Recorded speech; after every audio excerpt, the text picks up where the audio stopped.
لوگوں کو حد یہ ہے کہ وضو اور غسل کے فرائض تک معلوم نہیں، وضو کن کن چیزوں سے ٹوٹ جاتا ہے اس چیزوں کا علم نہیں،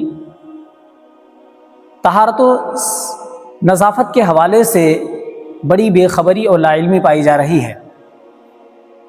گندگی کا ازالہ کیسے ہوگا، حیض و نفاس کے مسائل کیا ہیں، اس طرح کے عمومی مسائل اور سطحی مسائل سے بھی آج امت مسلمہ بے خبر ہے۔ الحمدللہ رب العالمین والصلاة والسلام علی سید الانبیاء والمرسلین، اما بعد فاعوذ باللہ من الشیطان الرجیم، بسم اللہ الرحمن الرحیم۔ قال اللہ تبارک و تعالی فی القرآن المجید والفرقان الحمید، ان اللہ یحب التوابین ویحب المتطہرین۔ وقال النبی صلی اللہ تعالی علیہ وآلہ وسلم، الطہارۃ نصف الایمان۔ صدق اللہ العلی العظیم وصدق رسولہ النبی الامین المختار الکریم، ونحن علی ذلک لمن الشاہدین والشاکرین والحمد للہ رب العالمین۔ محترم ناظرین، طہارت و نظافت ایک محتم بالشان عمل ہے۔ صفائی اور ستھرائی کے ذریعے انسان کی شخصیت سنورتی ہے۔ صفائی اور ستھرائی کے ذریعے ایک انسان معاشرے میں قدر کی نگاہوں سے دیکھا جاتا ہے۔ صفائی اور ستھرائی اسلام کا طرۂ امتیاز ہے۔ صفائی اور ستھرائی انسان کو پر اثر اور بارونق بناتی ہے۔ ہمارے مذہب اسلام میں صفائی اور ستھرائی کو بڑی اہمیت حاصل ہے۔ اسلام کے آنے سے پہلے ساری دنیا تاریکی میں ڈوبی ہوئی تھی۔ ہر چہار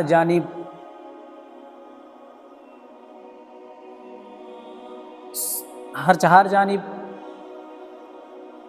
بدبودار گھٹائیں چھائی ہوئی تھیں۔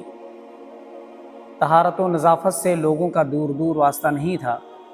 اسلامی اقدار اور طہارت و صفائی سے بے اعتنائی اور لاپرواہی برتی جا رہی تھی، لیکن جب اسلام کا سورج چمکا اور اسلام کی شعاعیں پھوٹیں تو اسلام نے اپنے ماننے والوں کو جہاں دیگر اقدار سے روشناس کرایا، وہیں صفائی اور ستھرائی کا بھی تاکید کے ساتھ درس دیا۔ محترم ناظرین، اللہ رب العزت نے قرآن پاک میں ارشاد فرمایا، ان اللہ یحب التوابین ویحب المتطہرین۔ بے شک اللہ رب العزت زیادہ توبہ کرنے والوں کو اور خوب پاک و صاف رہنے والوں کو پسند فرماتا ہے۔ متعدد احادیث پاک میں اللہ کے رسول صلی اللہ تعالیٰ علیہ وآلہ وسلم نے طہارت و صفائی کے حوالے سے ہم سب کی رہنمائی فرمائی۔ اللہ کے رسول صلی اللہ تعالیٰ علیہ وآلہ وسلم نے ارشاد فرمایا کہ جہاں تک تم سے ہو سکے اس حد تک صفائی اور ستھرائی کا اہتمام کرو، اس لیے کہ اللہ رب العزت نے اسلام کی بنیاد ہی نظافت پر رکھی ہے۔ اور ایک حدیث پاک میں اللہ کے رسول صلی اللہ تعالیٰ علیہ وآلہ وسلم نے ارشاد فرمایا کہ جس گھر میں جنوبی ہو یعنی ناپاک شخص ہو، اس گھر میں اللہ کی رحمت کے فرشتے داخل نہیں ہوتے۔ منہ کی صفائی کے حوالے سے ایک بار اللہ کے رسول نے حدیث پاک میں ارشاد فرمایا، طیبوا افواہکم بالسواک فانہا طرق القرآن۔ اپنے منہ کو مسواک کے ذریعے صاف و ستھرا رکھا کرو، اس لیے کہ یہ قرآن کا راستہ ہے۔ چونکہ قرآن اور دیگر تسبیحات منہ کے ذریعے ہی پڑھی جاتی ہیں اور ان کا وظیفہ منہ کے ذریعے ہی ہوتا ہے، اس لیے منہ کی صفائی اور ستھرائی یہ نہایت پاکیزہ عمل ہے۔ اللہ کے رسول صلی اللہ تعالیٰ علیہ وآلہ وسلم نے منہ کی صفائی کے حوالے سے تاکید کرتے ہوئے ارشاد فرمایا کہ اگر میری امت پر گرا نہ گزرتا، میری امت مشقت میں نہ پڑتی، تو میں ہر نماز کے وقت اپنے چاہنے والوں کو، اپنی امتیوں کو مسواک کرنے کا حکم دے دیتا۔ اب آپ اندازہ لگائیں کہ کس قدر قرآن پاک اور احادیث مبارکہ میں صفائی اور ستھرائی کو اہمیت حاصل ہے۔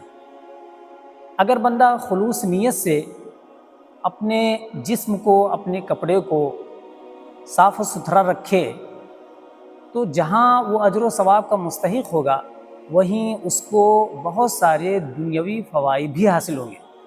اس لیے کہ صفائی اور ستھرائی ہماری صحت کی حفاظت میں معین و مددگار ثابت ہوتی ہے۔ صفائی اور ستھرائی کے ذریعے ہی ہم مہلک بیماریوں سے بچتے ہیں۔